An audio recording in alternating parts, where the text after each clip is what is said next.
Olá, meus amigos.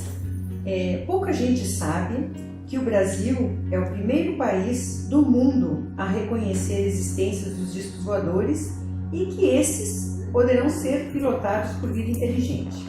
Para conversar um pouquinho sobre isso, estamos aqui com o Coronel Antônio Celente Videira. O coronel é coronel da Força Aérea Brasileira, veterano membro da Arma e responsável pela formação de milhares de cadetes. É dirigente da Escola Superior de Guerra e especialista em geopolítica. Estudioso de ufologia desde os anos 60. E esse vai ser o assunto que nós vamos conversar um pouquinho com o coronel. Muito obrigada pela sua presença, coronel. A minha primeira pergunta. Em 24 de agosto de 54, houve um avistamento justamente sobre a base aérea de Canoas aqui no nosso estado, né? Eu gostaria que o senhor nos contasse um pouquinho sobre esse avistamento, por gentileza. Primeiramente, eu quero agradecer a atenção e saudar os espectadores do grupo Gadu, né? E é um prazer estar nesse espaço para nós aqui, né? O prazer é nosso. Mas a pergunta, ela se resume no avistamento, né? No que ocorreu no dia 24 de outubro de 1954. Como nós ouvimos aí nas palestras, aí, o próprio Petit comentou que houve uma revoada de objetos voadores nesse período, né? E aqui em Canoas teve essa incidência, né, na base aérea de Gravataí, que era o nome anterior, né? E vários oficiais, sargentos, graduados, civis, né? Tiveram a oportunidade de observarem esse fenômeno, a ponto até de oficiais, de tenentes se deitarem no chão e outros com binóculos na torre para presenciar. Foi um fenômeno que durou aí de 20 a 30 minutos, um fato real que impactou muito naquele momento. Mas não só foi naquele dia, como em outros dias da semana seguinte, outras ocorrências, né, se apresentaram aqui na região, né? Não só foram vistos, vamos dizer, em voo, por outros oficiais voando, 3 oficiais que estavam com a aeronave T-6, e também militares, no caso oficiais, é o relato que eu tenho, que estavam em terra, né, dirigindo seus automóveis, né, e pararam seus carros, onde a população civil, próximo ao Guaíba, ao Rio Guaíba, estavam todos olhando para o céu. E isso foi uma coisa muito impactante naquele mês ali de outubro. Então muita gente presenciou esse fato. E o senhor diria que estava ocorrendo uma onda ufológica nesse ano de 54, por outubro, novembro? Estava ocorrendo essa onda ufológica e como nós já apresentamos em nossa palestra, dizendo que aquele momento aí, nós estamos vivendo um momento em plena Guerra Fria, né? Havia a corrida espacial entre soviéticos e americanos, né? E com as novas tecnologias de turbinas, de motores mais aperfeiçoados, o Brasil não poderia ficar fora de toda essa corrida de conquista, né? Até da possibilidade de enxergar vida fora do nosso planeta, né?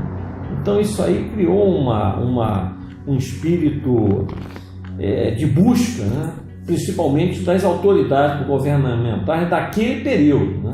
Certo. A ponto de, a posteriori, haver uma palestra em 1954 na Escola Técnica do Exército, que hoje é o IME, Instituto Militar de Engenharia, quando então o comandante da base e os diversos e alguns oficiais que vivenciaram o fenômeno aqui em Canoas estiveram lá presentes, com a elite do país, porque a capital do Brasil era no Rio de Janeiro, né? E e os alunos da época da Associação dos Diplomados da Escola Superior de Guerra estavam presentes, bem como também os alunos da nossa Escola Superior de Guerra, juntamente com ministros, enfim, com as autoridades do momento, representando a nossa elite. Certo, certo. E, Coronel, eu gostaria que o senhor nos falasse um pouquinho sobre o CIOANI, que foi criado em 69 e extinto em 72. É isso. Né? O senhor, por favor, explique um pouquinho qual era o objetivo, a finalidade e se os objetivos foram alcançados naquele período. O CIOANI é Sistema de Investigação de Objetos Não Identificados. Foi uma empreitada a partir do brigadeiro José Vaz, né?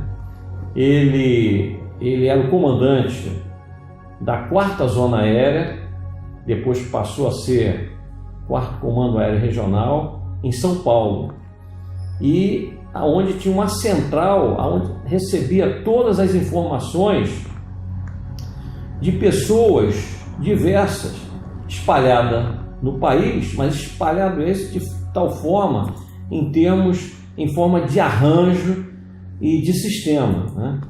Então foi um momento em que esse sistema possibilitou fazer com que em cada zona, quer dizer, a 4ª Zona Aérea era o órgão central, mas a composição estrutural da Força Aérea naquele momento, em 69, em 67, ela dispunha de 6 zonas aéreas.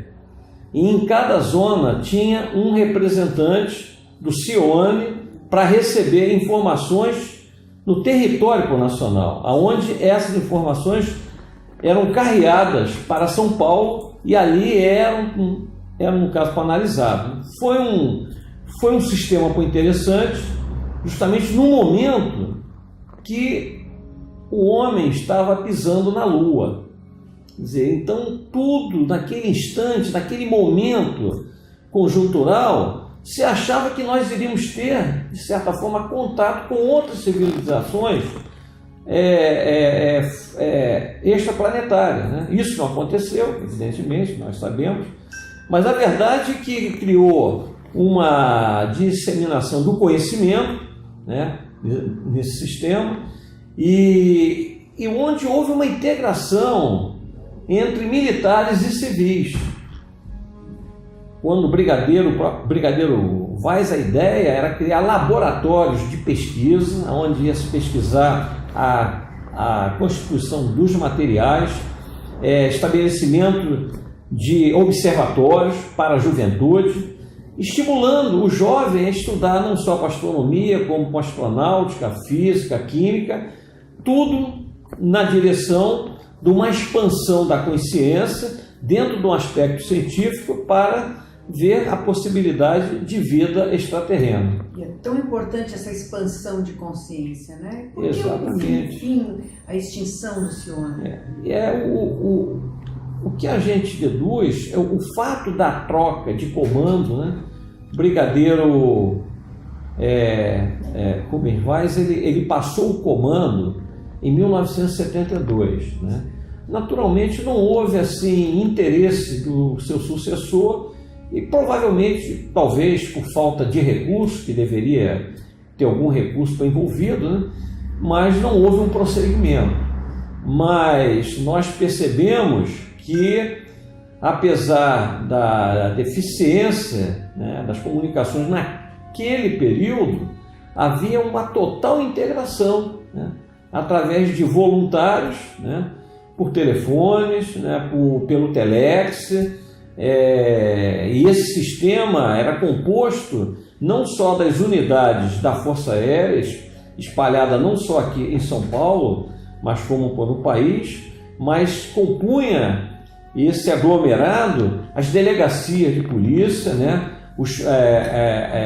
os batalhões de polícia militares, né, enfim, todos os órgãos públicos atrelados a esse grande sistema que foi o Cione.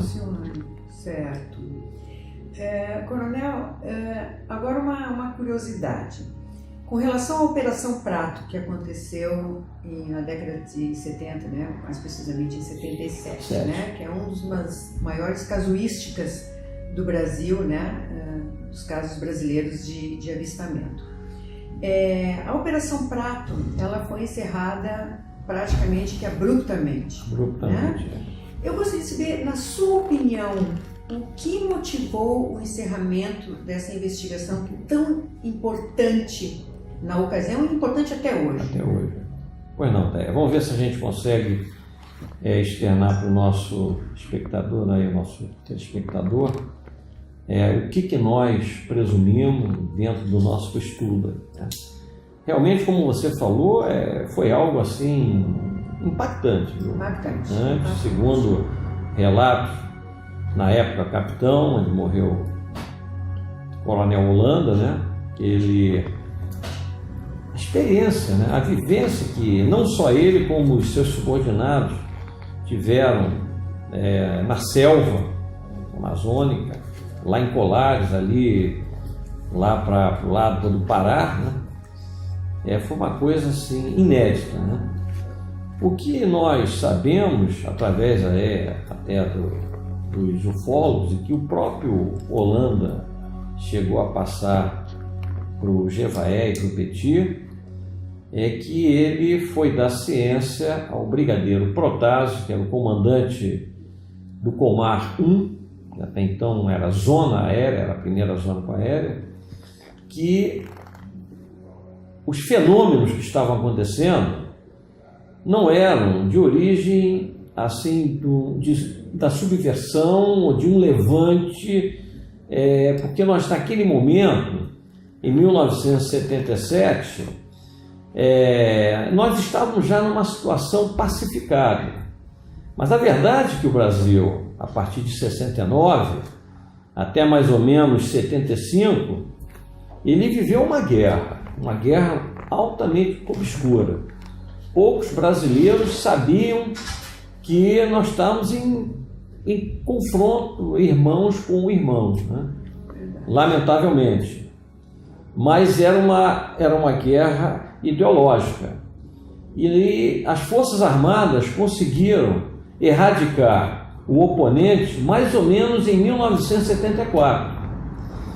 No instante que a população começou a se sentir, vamos dizer assim, vítima, né, de queimaduras, né, de agressões, né, físicas, né, se concluiu que aquilo ali poderia ser o recrudescimento da guerrilha do Araguaia. Né? E, evidentemente, o brigadeiro Protásio, né, o comandante Podiário, ele não deixou passar, acionou os organismos de segurança da época, né? Então ficou vigilante nesse período. Quando o capitão Holanda foi falar com ele que não se tratava desse assunto de uma guerra irregular, e sim que poderia ser ou era algo inexplicável, porque ele se defrontou com uma nave espacial, segundo relatos, né? O brigadeiro achou por bem dar um ponto final naquela operação, naquele projeto, né? E não passou essa informação para ninguém, né? Entendi. Quer dizer, até para os próprios parentes, ele classificou, evidentemente, como algo de um segredo de segurança nacional. E com isso nós estamos até hoje, né, inexplicavelmente, sem saber o porquê que Sua Excelência encerrou aquele trabalho. E com o passar do tempo, algumas informações acabam se perdendo, né? E a investigação fica mais...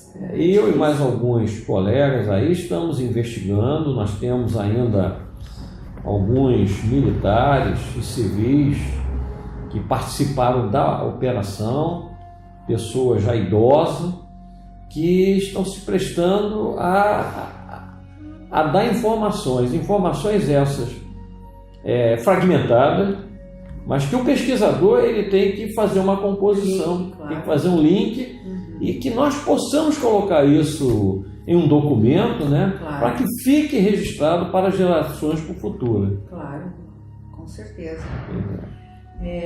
Coronel Silente, eu gostaria de agradecer imensamente a sua disponibilidade, a sua participação no 23º Congresso de Ufologia. Eu acho que a presença da aeronáutica neste momento é fundamental, não só neste congresso, mas em futuros também, congressos que haverão pelo país. E o senhor gostaria de deixar uma mensagem final? Pois não, deixaria sim uma mensagem, né? Aos jovens, né? Aos jovens, país, a população, né? Esse momento que nós estamos vivendo aí, momento nacional, né? Mas a verdade é que nós temos que estar acompanhando, né? O conhecimento de uma maneira geral, né? O conhecimento científico, político, jurídico, enfim. Está participando dessa visão conjuntural, né? Traçando, vamos dizer assim, cenários prospectivos para que nós possamos estar inserido no momento onde nossa atuação, cada um na sua área, né? No seu setor de trabalho, possa fazer o melhor. Certamente. Para o nosso país e para a sociedade como um todo. Que ideia. Eu que agradeço aí a sua atenção e de toda a equipe. Muito obrigada, o senhor será sempre bem-vindo. Então, meus amigos, é isso. Hoje tivemos o privilégio de ter o Coronel Silente aqui conosco e encerramos por aqui na data de hoje. Obrigada.